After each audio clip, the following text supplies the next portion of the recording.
Olá, no nosso estudo de hoje, a gente encontrou aqui no livro Roteiro de Emmanuel, Psicografia de Chico Xavier, a lição número 6, uma página intitulada O Perispírito.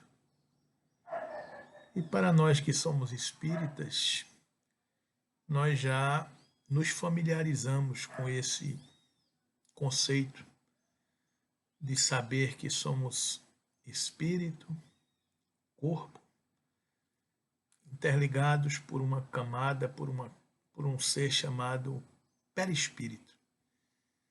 E do conhecimento dessa camada que pré-existe a encarnação e que continua após a desencarnação, está grande avanço para a ciência humana, para descobrir muitas coisas que nos afligem, muitas respostas que gritam no nosso ser.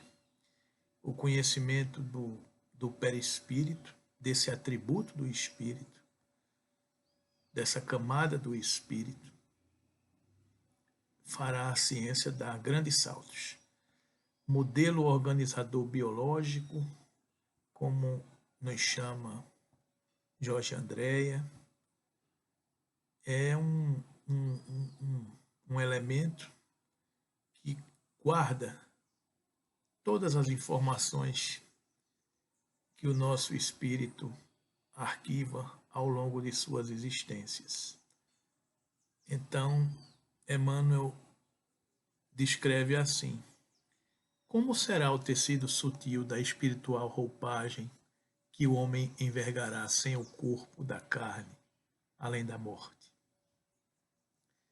Tão arrojada é a tentativa de transmitir informes sobre a questão aos companheiros encarnados, quão difícil se faria esclarecer a lagarta com respeito ao que será ela depois de vencer a inércia da crisálida. Colado ao chão, ou à folhagem, arrastando-se pesadamente, o inseto não desconfia que transporta consigo os germes das próprias asas. O perispírito é ainda corpo-organização, que, representando o molde fundamental da existência para o homem, subsiste além do sepulcro, de conformidade com o seu peso específico, formado por substâncias químicas que transcendem a série estiquiogenética conhecida até agora pela ciência terrena. É aparelhagem de matéria rarefeita, alterando-se de acordo com o padrão vibratório no campo interno. Organismo delicado, extremo poder plástico, modifica-se sob o comando do pensamento. É necessário, porém, acentuar que o poder apenas existe onde prevaleçam a agilidade e a habilitação que só a experiência consegue conferir. Nas mentes primitivas, ignorantes e ociosas, semelhante vestidura se caracteriza pela feição pastosa, verdadeira continuação do corpo físico, ainda animalizado ou enfermiço. O progresso mental é o grande doador de renovação ao equipamento do espírito em qualquer plano de evolução. Note-se, contudo, que não nos reportamos aqui ao aperfeiçoamento interior. O crescimento intelectual com intensa capacidade de ação pode pertencer a inteligências perversas.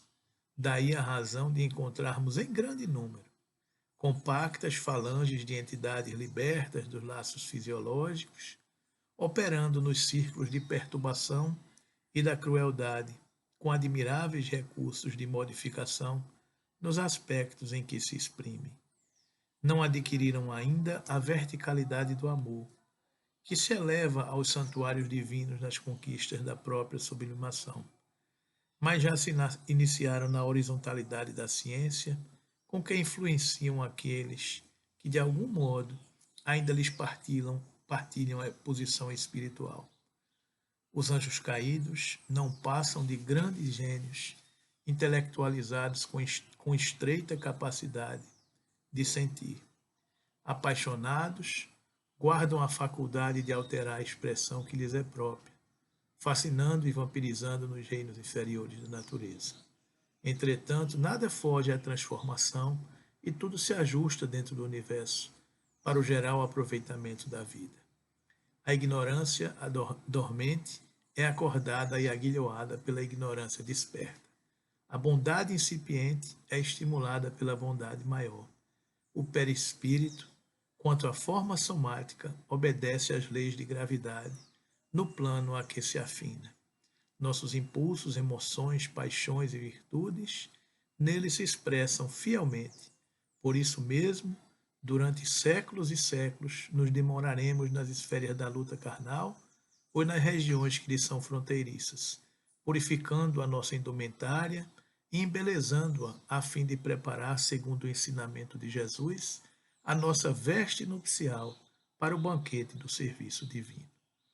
Está aí, queridos amigos, uma expressão que Emmanuel nos revela sobre esse elemento chamado perispírito, que, segundo comentamos no início de nossa fala, o conhecimento e a exploração da ciência humana, a ciência terrestre, fará conhecer vários laços, então, desconhecidos do nosso entendimento atual.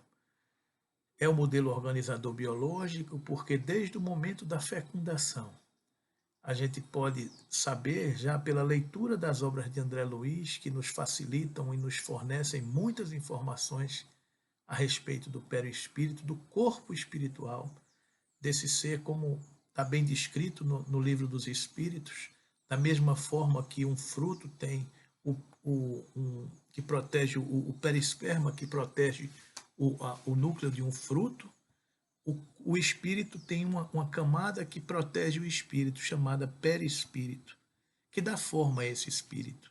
É formada do elemento vital, do elemento material de cada orbe em que estamos encarnados, e ele se quintessencia de acordo com a evolução do espírito, tornando-se mais sutil conforme for a nossa evolução. Quanto mais denso for o nosso espírito, mais denso é o nosso perispírito, mais necessidade de fluidos materiais nós teremos. Então, da explicação de tudo isso, desde o momento da concepção, a necessidade da matéria do nosso corpo espiritual, do nosso espírito, ele vem plasmando o corpo material que precisamos ter necessário à nossa encarnação.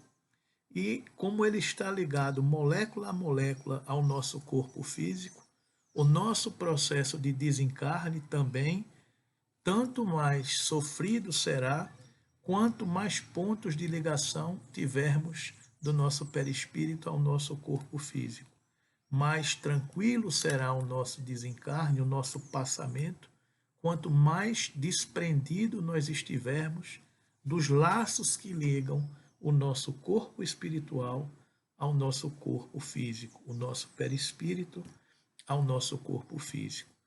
Do segredo do conhecimento de todas essas propriedades, a ciência humana vai conseguindo compreender muitas coisas. Então, é como a gente fala, muitas vezes a gente toma os medicamentos para o corpo físico, que é a última camada, mas boa parte das doenças são originadas na nossa mente, no nosso psiquismo, plasmadas pelo perispírito no corpo físico. Então, as energias desalinhadas de uma mente com pensamentos desalinhados passam fluidicamente chegam fluidicamente pela matéria através do perispírito, que influencia essa região material que está na ponta. Então precisamos conhecer cada vez mais, pesquisar cada vez mais essa literatura, para conhecermos a química espiritual, a física espiritual, que nós não conhecemos ainda.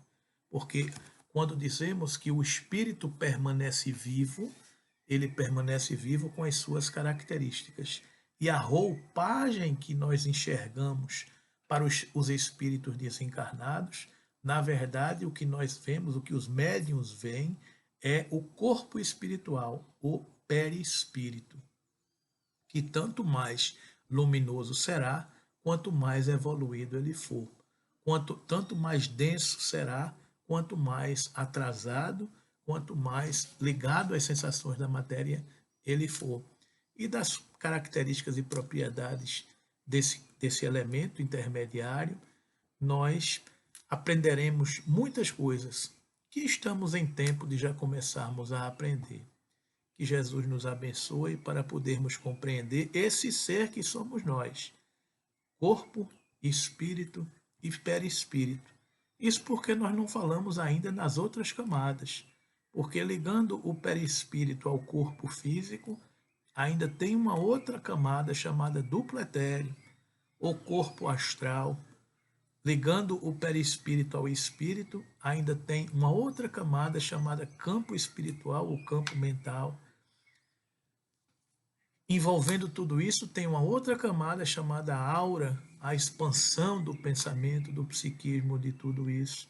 Ou seja, do entendimento desse ser que somos nós, que quando desencarnamos, deixando no laboratório da natureza duas dessas camadas, deixamos o corpo físico e deixamos o duplo etéreo, onde se armazenam todos os fluidos que vitalizam, que dão a energia vital necessária e suficiente para que o corpo físico se animalize, tenha vida. Do entendimento e da compreensão de tudo isso, a humanidade dará grandes saltos. Que Jesus nos abençoe, nos inspire e que possamos cada vez mais beber dessas informações que a doutrina espírita nos oferece para nos facilitar o caminhar. Que Jesus nos abençoe e que nos proporcione essas duas asas, do amor e do conhecimento, para a gente conseguir alçar os voos livres do Espírito. Muita paz.